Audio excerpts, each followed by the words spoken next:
जय श्री राम बच्चों, सरस्वती क्लासेस की हिंदी की कक्षा में मैं अंजलि तिवारी आप सभी का एक बार पुनः बहुत बहुत स्वागत एवं अभिनंदन करती हूँ। बच्चों, आज मैं आप लोगों के समक्ष हिंदी वर्णमाला इसका एक टॉपिक हम आप सभी को विस्तृत में पढ़ा चुके हैं। आज उसी के आगे का भाग मैं लेकर आप लोगों के समक्ष उपस्थित हूँ। बच्चों, हिंदी व्याकरण का एक टॉपिक मैं आप सभी को इस पे क्लियर कराऊंगी। तो आज हिंदी वर्णमाला का दूसरा पार्ट है जो यहाँ पे मैंने लिया है। इससे पहले मैंने वर्ण के विषय में वर्ण क्या होता है, शब्द क्या होता है, हिंदी वर्णमाला में कुल कितने वर्ण हैं, स्वर और व्यंजनों के विषय में मैंने इससे पहले वाली कक्षा में चर्चा की थी।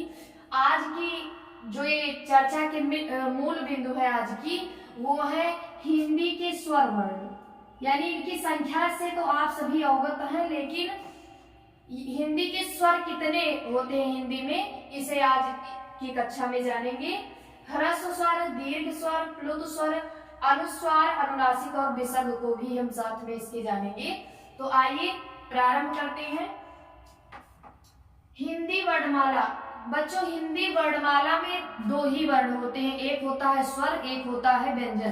तो आज की इस कक्षा में हमें स्वरों के विषय में जानना है विस्तृत रूप में, क्योंकि यदि हम इस तरह से याद करें ह्रस्व स्वर कितने होते हैं, आ, ई, उ, री, तो इस तरह से याद करने से हम भूल भी सकते हैं। इसके लिए हमें चाहिए कि हम उसे जड़ से ही पहचानने का प्रयास करें, जिससे हम कहीं भी देखें तो हम तुरंत ये पहचान पाए कि ये ह्रस्व स्वर है। तो आइए इसी को जानते हैं हम लोग। स्वर, पहले इसकी हम एक परिभाषा जानेंगे। स्वर उन वर्णों को कहते हैं जिनका उच्चारण बिना अवरोध या विघ्न बाधा के होता है। यानी स्वर वे वर्ण होते हैं जो स्वतंत्र होते हैं, जिन्हें अपने उच्चारण के लिए ना तो किसी अन्य स्वर पर डिपेंड रहना पड़ता है और ना ही कोई विघ्न या बाधा होती है, यानी बिना रुकावट के हम स्वरों को अपने मुख से उच्चारित करते हैं। स्वर उन वर्णों को कहते हैं जिनका उच्चारण बिना अवरोध, अवरोध मतलब रुकावट या विघ्न बाधा के होता है, यानी ये स्वतंत्र होते हैं और इनके उच्चारण में हमारे मुख से वायु जो यानी हवा है वो निर्बाध रूप से निकलती है, अर्थात बिना बाधा की निकलती है। तो इस आधार पे ह्रस्व स्वर यानी आ, ई, उ, री, पहले हम इनका नाम जान लेंगे एक बार, अब इनके विषय में हम एक विस्तृत चर्चा नीचे करेंगे। पहले देखिए, ह्रस्व स्वर यानी आ, ई, उ, री, ये चार है ह्रस्व स्वर।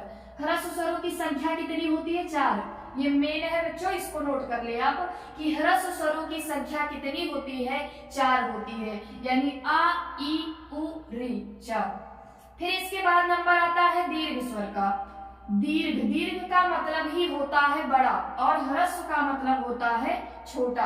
यदि आप सभी ने छंद पढ़ा होगा तो जब हम मात्रा लगाते हैं तो जहाँ पे दीर्घ मात्राएं रहती हैं यानी बड़ी मात्राएं रहती हैं, वहां उसे दीर्घ बोला जाता है, और जहाँ पे छोटी मात्राएं रहती हैं उसे ह्रस्व बोला जाता है। और यदि हम ह्रस्व को छंद शास्त्र में पूछे कि मतलब इसे क्या बोलते हैं, तो उसे ह्रस्व बोलते हैं, सॉरी हाँ ह्रस्व बोलते हैं, और जो दीर्घ होता है उसे गुरु बोलते हैं। यानी ह्रस्व को क्या बोलते हैं, यानी ह्रस्व तो छोटा ही होता है, इसे लघु बोलते हैं, सॉरी इसे लघु बोलते हैं। क्या बोलते हैं, यहाँ पे लिख दे रहे हैं, लघु बोलते हैं। और दीर्घ को क्या बोलते हैं, गुरु बोलते हैं। गुरु मतलब भी बड़ा होता है और दीर्घ का मतलब भी बड़ा होता है। ह्रस्व का मतलब छोटा होता है और लघु का मतलब भी छोटा होता है। यानी ह्रस्व स्वरों की संख्या हिंदी वर्णमाला में कुल कितनी है? तो चार है, आ, ई, उ, री। यदि हम सारे स्वरों की बात करें कि हिंदी वर्णमाला में कुल कितने स्वर होते हैं, तो वो आपके होते हैं 11, जिनमें से चार ये आपके ह्रस्व स्वर आ, ई, उ, री, और आ से लेके औ तक ये कुल मिला के 11 वर्ण आपके स्वर हैं। फिर इसके बाद नंबर आता है दीर्घ स्वर का। दीर्घ स्वर कौन कौन से हैं?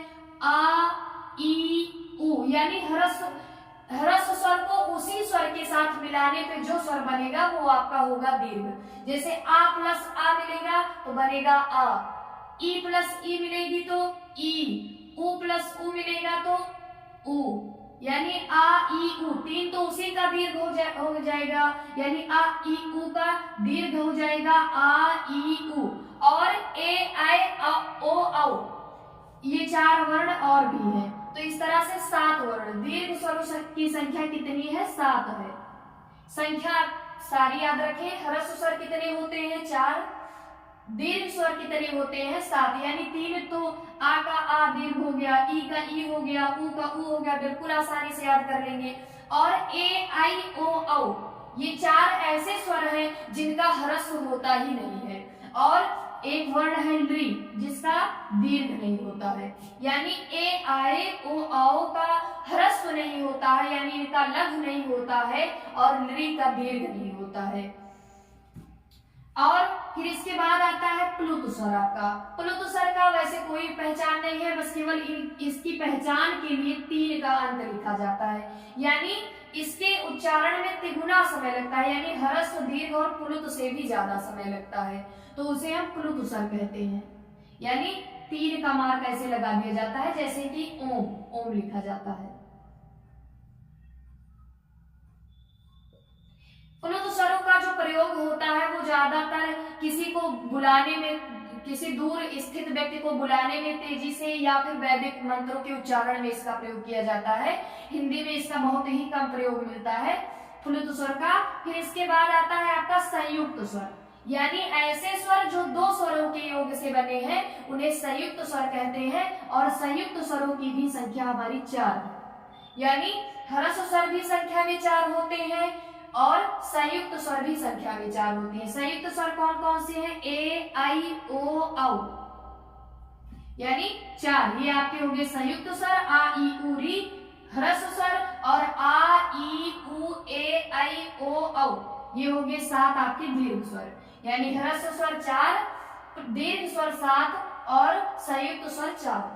तो ये था एक मोटी मोटी जानकारी स्वरों के विषय में। अब आइए इनके विषय में विस्तार से जानते हैं कि ह्रस्व क्या होता है, दीर्घ क्या होता है, प्लुत क्या होता है, और इसके साथ में हम अनुस्वार, अनुनासिक और विसर्ग यानी जो कि अयोगवाह है उनके विषय में भी जानेंगे। देखिए ह्रस्व स्वर, वे स्वर, इसकी परिभाषा क्या है? वे स्वर मूल या ह्रस्व या एक मात्रिक कहे जाते हैं जिनकी उत्पत्ति दूसरे स्वरों से नहीं होती। यानी ह्रस्व स्वर को मूल स्वर भी कहते हैं, इसे भी ध्यान रखें, और एक मात्रिक भी कहते हैं, इसे भी ध्यान रखें, क्योंकि ह्रस्व स्वरों के उच्चारण में एक मात्रा का समय लगता है, इसलिए इन्हें एक मात्रिक भी कहा जाता है। और ये मूल स्वर है। हिंदी के मूल स्वर कौन कौन से होते हैं? यानी आ ई उ री, ये ह्रस्व स्वर जो 4 है इन्हें मूल स्वर या प्राकृतिक स्वर भी कहा जाता है और एक मात्रिक भी कहा जाता है। यहाँ पे हम अंडरलाइन कर दे रहे हैं, इसे आप अपनी नोटबुक में नोट कर लें क्योंकि ये इंपॉर्टेंट है आपकी परीक्षा की दृष्टि से, खासकर बीएड एंट्रेंस एग्जाम की तैयारी करने वाले विद्यार्थियों के लिए। वे स्वर मूल या ह्रस्व या एक मात्रिक कहे जाते हैं जिनकी उत्पत्ति दूसरे स्वरों से नहीं होती, यानी ये स्वतंत्र होते हैं बिल्कुल, यानी ये अपने उच्चारण के लिए किसी के ऊपर डिपेंड नहीं रहते, ये स्वतंत्र होते हैं। और अभी संख्या मैंने बताई आ ई उ री, यानी ये 4। बहुत सारे विद्वान ली को भी मूल स्वर मान लेते हैं, लेकिन हिंदी में इसका प्रयोग कम ही होता है, इसलिए हिंदी में आ ई उ री हम 4 ही याद रखेंगे। फिर इसके बाद आता है दीर्घ स्वर। किसी स्वर को उसी स्वर से मिलाने पर जो स्वर बनता है उसे दीर्घ स्वर कहते हैं। यानी जैसे आ के उच्चारण में एक मात्रा का समय लगा और एक बार यदि हम आ को और लिख दें, जैसे आ प्लस आ बराबर क्या बन जाएगा? बड़ा आ बन जाएगा। तो यानी एक मात्रा ये हो गया, एक मात्रा ये हो गया, यानी दीर्घ स्वर के उच्चारण में कितनी मात्राओं का समय लगता है? तो 2 मात्राओं का, तो इसे द्विमात्रिक स्वर भी कहते हैं, इसे ध्यान रखें। जैसे आ प्लस आ का दीर्घ क्या होता है? आ होता है। ई का दीर्घ क्या होता है? ई होता है। ऊ का दीर्घ क्या होता है? ऊ होता है। तो यानी ह्रस्व स्वरों को उसी स्वर से मिलाने पर, जैसे आ प्लस आ से बनेगा बड़ा आ, ई प्लस ई से बनेगा बड़ी ई, ऊ प्लस ऊ से मिलेगा बड़ा ऊ। तो यानी किसी स्वर को उसी स्वर से मिलाने पर, अलग नहीं रहेगा, ध्यान रखिएगा इसको कि आ है तो आ से ही मिलाएंगे। मिलाने पे बड़ा आ होगा, ना कि ई से मिलाने पर। तो किसी स्वर को उसी स्वर से मिलाने पर जो स्वर बनता है उसे दीर्घ स्वर कहते हैं। दीर्घ का मतलब ही होता है बड़ा, यानी जिन स्वरों के उच्चारण में लगभग 2 मात्राओं का समय लगे, यानी ह्रस्व से ज्यादा समय लगे, उसे दीर्घ स्वर कहते हैं। जैसे आ, ई, उ, ए, ऐ, ओ, औ, इन्हें द्विमात्रिक स्वर भी कहते हैं। यानी जो ह्रस्व स्वर है उनके उच्चारण में 1 मात्रा का समय लगता है, इसलिए उनको बोल दिया गया एक मात्रिक। दीर्घ स्वर है तो लगभग 2 मात्राओं का समय, यानी ह्रस्व स्वर से 2 गुना समय, तो इसलिए इसे द्विमात्रिक स्वर भी कहते हैं। फिर इसके बाद आता है प्लुत स्वर, और दीर्घ स्वरों की संख्या होती है 7। यहाँ भी लिख दे रहे हैं, ध्यान रखें। ह्रस्व स्वर 4, दीर्घ स्वर 7। फिर आता है प्लुत स्वर, जिस स्वर के उच्चारण में तिगुना समय लगे, यानी ह्रस्व दीर्घ से भी ज्यादा समय लगे, उसे प्लुत स्वर कहते हैं। इसका कोई चिन्ह नहीं होता, इसके लिए 3 का अंक लगाया जाता है। यानी अगर किसी को कोई वर्ण लिखने के बाद यदि 3 का अंक लगा दिया जाए तो इसका मतलब समझना चाहिए कि यहाँ प्लुत हुआ है, यानी इसे देर तक हमें बोलना है। वैदिक भाषा में प्लुत स्वर का प्रयोग अधिक हुआ है, यानी हिंदी में वैसे कम ही, यत्र तत्र ही देखने को मिलता है, लेकिन जो वैदिक भाषा है मंत्रों के उच्चारण में विशेषकर प्लुत स्वर का ज्यादा प्रयोग होता है। तो इसके लिए 3 का अंक ये ध्यान रखें आप। अभी मैंने बताया था जैसे ओम, तो यहाँ पे प्लुत स्वर है।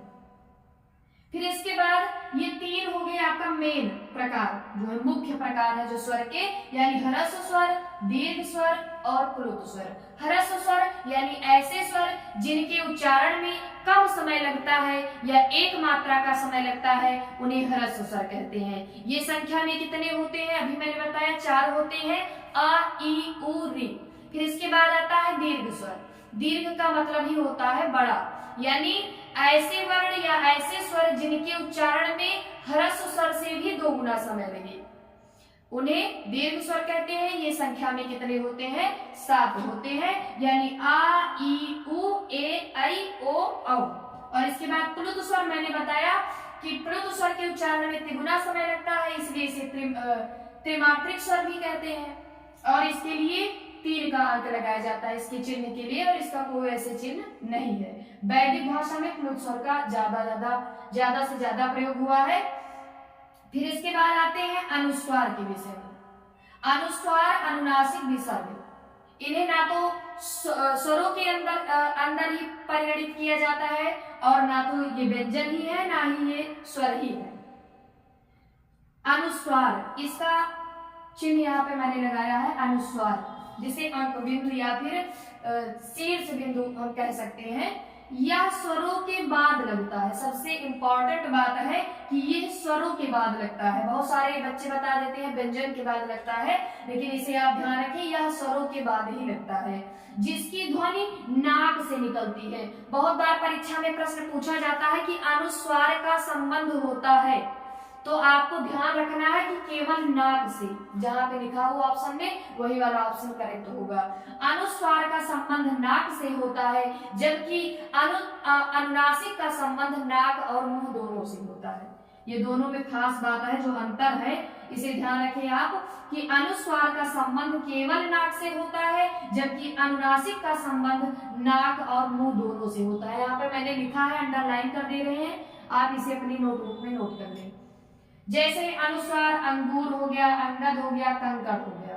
फिर इसी तरह अनुनासिक यानी गांव, दांत, आंगन आदि। फिर आता है विसर्ग का नंबर। विसर्ग से आप लोग परिचित ही होंगे, संस्कृत में ज्यादा विसर्ग ही देखने को मिलता है। तो अनुस्वार की तरह विसर्ग भी स्वर के बाद लगता है। जैसे अनुस्वार स्वरों के बाद लगता है हमेशा, वैसे विसर्ग भी स्वरों के बाद ही आता है, और इसके उच्चारण में हा की आवाज आती है। इसका उच्चारण हल्के हा की तरह होता है। तो ये था बच्चों हिंदी वर्णमाला के स्वर, ह्रस्व स्वर, दीर्घ स्वर, प्लुत स्वर, अनुस्वार, अनुनासिक और विसर्ग। आशा करते हैं आपको ये वीडियो पसंद आई होगी। अगर ये वीडियो अच्छी लगी हो आपको, तो प्लीज हमारे चैनल सरस्वती क्लासेस को सब्सक्राइब एवं वीडियो को लाइक अवश्य करें। पुनः उपस्थित होंगे हम अगले वीडियो में, तब तक के लिए जय श्री राम, जय जय श्री राम।